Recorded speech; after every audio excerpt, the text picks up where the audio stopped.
Hello and welcome back to Coffee and Crochet. I'm Marlise and today I'm going to talk about all of the filet crochet squares that we've been making so far for 2024. All of these squares are going to be turned into a really fun blanket, although you can use them individually as placemats or chair backs or anything else you can think of, really. How are we feeling about this filet crochet project? Do we love it? Do we hate it? Are we somewhere in between? Do we love certain things and not other things? Let me know how you're feeling about this project. If you have any questions, if you have any issues that you've run into, that's always helpful for me to know as far as when I'm making the tutorial and explaining something. Sometimes filet crochet, at least in the beginning before you get the hang of it, can be really tricky because of the count is a little bit different. You have to remember that each square on our graph is actually 4 stitches. And sometimes it can get a little confusing.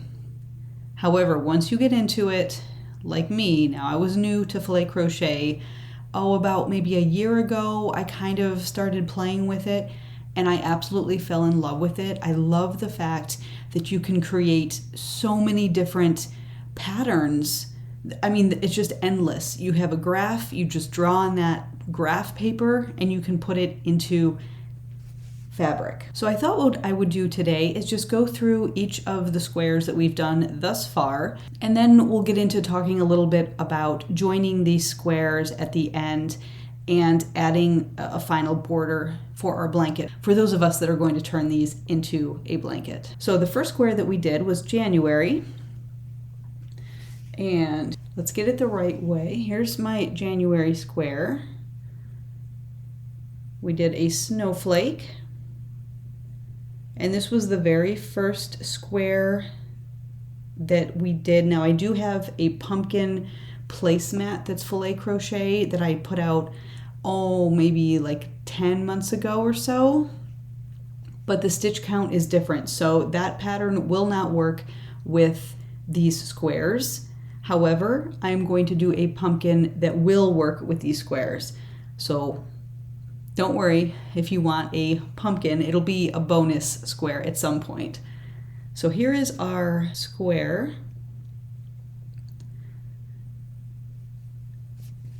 And I like how it's almost identical front and back because we're just working double crochets, chains, skip twos, and there's no real right and back, front and back, I should say. So you can get away with sort of flipping these around because the stitch count is going to be the same on all sides. Next, February, we did a heart, and so we're using those spaces, which is a double crochet, chain 2, skip 2, double crochet in the next. We're using those spaces to create our images, and I like to put a little something at the top around the edge of each square just to kind of finish it off a little bit. So yeah, so you can see it a little bit better if I hold it back, I guess. So that was February. Then we have March. Gotta make sure I'm holding these up in the right way. And this one is a 4-leaf clover. So you can see it definitely better the further back that I hold it, but I will hold it up a little close so you can see those stitches. Now, one of the things with filet crochet, depending on how many spaces you have in your image, it may stretch out the fabric. So this square right here, if I hold it up to that February square, you can see it hangs down just a little bit longer. That's okay. Our stitch count is the same. We're going to create a border that will even out all of these squares. If you find that it's really bothering you, you can try to block it. You can try to block all of your squares and get them more uniform, but really as long as the stitch count is all the same for each square around the board for all of your squares, you should have no problem at the end. In April, we did an umbrella, and I absolutely love how this one came out. I don't know which way is right on the camera here, but it really doesn't matter. So there's our umbrella. And after April, May flowers. This one I love too, and you can see we use way more double crochet block stitches than we did spaces. So let's just hold up this one. And these two really about the same in length, so we're fine there. But I love how they come out. They're just, I don't know. It's so cool. In June, we had a sun. So here's our sun. Really kind of simple pattern on the graph. Now this one, because our spaces are a little bit more spread out, is definitely shorter than some of the other squares. But again, you can kind of pull that as long as you have your 20 rows up, you're fine, because all of those stitches, if every square has 20 rows, doesn't really matter if one's a little bit taller or shorter than the other, because they'll all work out at the end when we're putting a border on. July, we had a sailboat. So this one is a really nice, simple pattern, and I love this pattern because you can make it anything you want. So for example, and this goes with any of these squares, if you wanted a nautical theme blanket, make a whole bunch of these squares and put them together. Maybe do some that are just all, double crochets, just to kind of have that blocking effect and separate that pattern a little bit. But really, you could do that sort of thing with any of these squares. So that's why I love these little squares, because you can make them, you can make them into any type of blanket that you want. So if you're looking for more of a baby blanket, or maybe a Valentine blanket, make a whole bunch of those hearts, make them in different colors, put them all together. You can really play around with this. All right, so July we had our sailboat. August we had our star. Again, really simple, fast moving square, because we have so many of those spaces in this one. The more spaces that we have, I find the faster the square worked up, just because you're not working 4 individual double crochets, you're working a double crochet, chain 2, skip 2, double crochet in the next. It tends to go by faster. So we are up through August. We have September, October, November, and December, and then we're going to start working on putting this blanket together.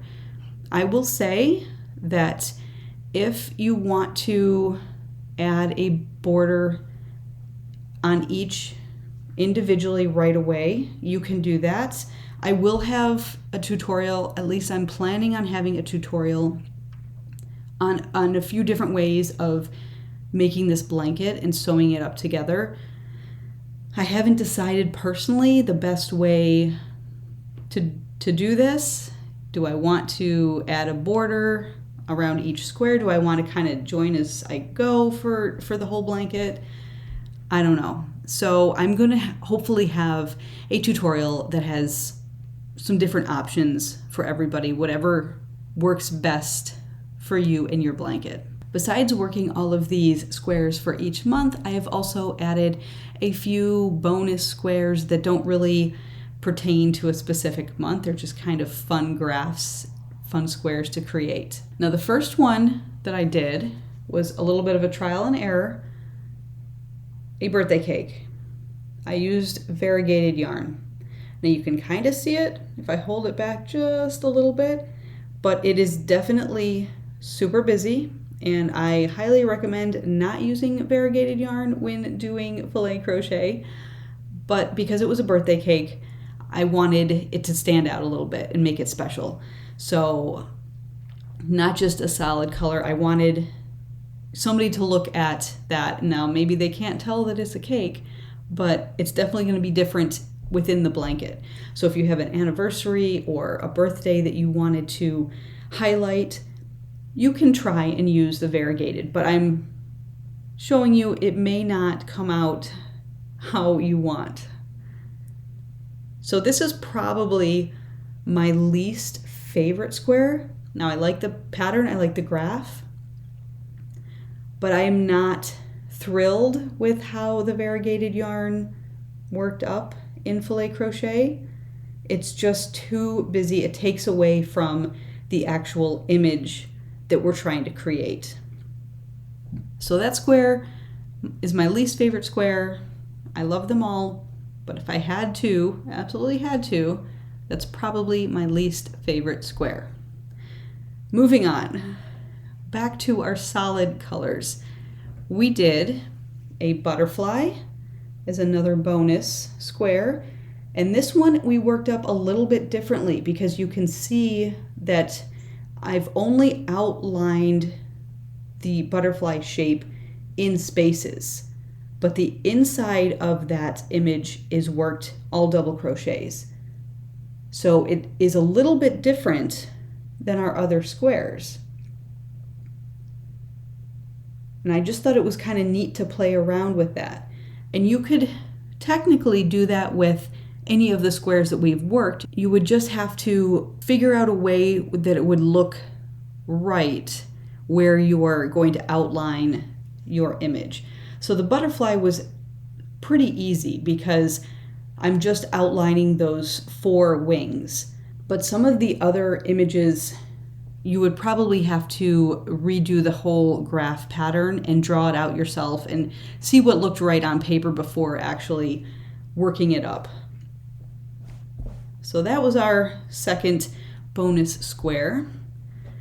We did the paw print, and I absolutely love this. I did this in brown, sort of a puppy color, I guess. And I was just trying to get a different color into this blanket.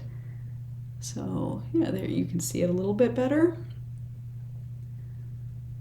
Again, super fun graph to work up. Came out super cute. I really like that one as well. Now the last one, let me turn it the right way for the camera. The last one are our music notes, and this one I worked up in black yarn, and because of, being music notes, I wanted to do a proper tutorial for this, but we all know that black yarn and tutorials just do not go together. So I went through individually the steps for each row on this video. You have to be really careful in how you read the graph. So in filet crochet, we read the graph right to left, and those are our odd rows. Even rows, we read left to right. So odd, right to left, even, left to right. Sometimes I get that confused. I'm working on a tutorial and I'm realizing, yeah, I just said that wrong. So because this is not symmetrical, so if I fold it, I don't have the same, and I know you can't see it because it's in black. Let's try this one. For example, if I fold it in half, it should be, if it's symmetrical, you're going to have the same spaces and blocks on each side if you fold it right in half. So this one is symmetrical. So it doesn't necessarily matter for the most part, and sometimes rows are different. So you can have most of the pattern symmetrical until you get to one row, and that one row is off a little bit. So you have to be careful if you're reading it, the graph, on an even row or an odd row as to how many spaces or blocks you need and in what order you need them. So always remember to read the graph in the right way. I do have tutorials on how to filet crochet. So if you're confused or you are new to this channel, new to working filet crochet, new to this project, I will link that down below. You can check that out. It gives you just a kind of a quick overview on what is filet crochet, how do we do it, what do we need to know before I jump right in. For these squares, I'm using a 4.5 millimeter crochet hook, and it's just slightly smaller so we can keep the squares small. Filet crochet is meant to be worked with crochet thread and a very fine, small steel hook. You have to work more stitches to get that overall look.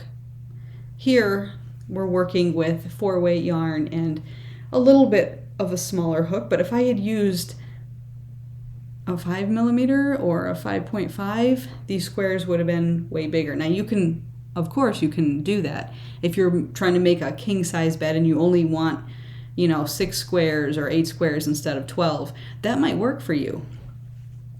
There's no real right or wrong to this.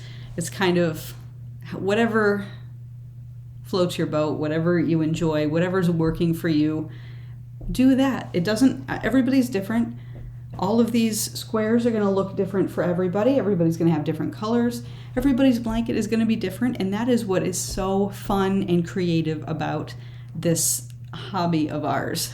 So let's talk a little bit more about the border. Like I said, I'm going to try to have a tutorial on just adding a border to each individual square. So if you're working these squares throughout the year, you can add on your border right away, and then you won't have to do anything extra at the end. I wasn't sure what kind of border that I wanted, which is why I did not include a border row or round in any of these tutorials, because some people may not want that. Some people might just want to sew the squares together and then add a border around the whole thing. I didn't want to limit it in any way. So I am going to play around with these and do a tutorial on both just sewing these squares together when you're done, and or adding a separate border around each square, joining them, and then adding the final border to our whole blanket. So I hope that helps a little bit in giving you an idea of where we're going with this project and what you can look forward to, expect in the last couple months. I can't believe we're already halfway through 2024.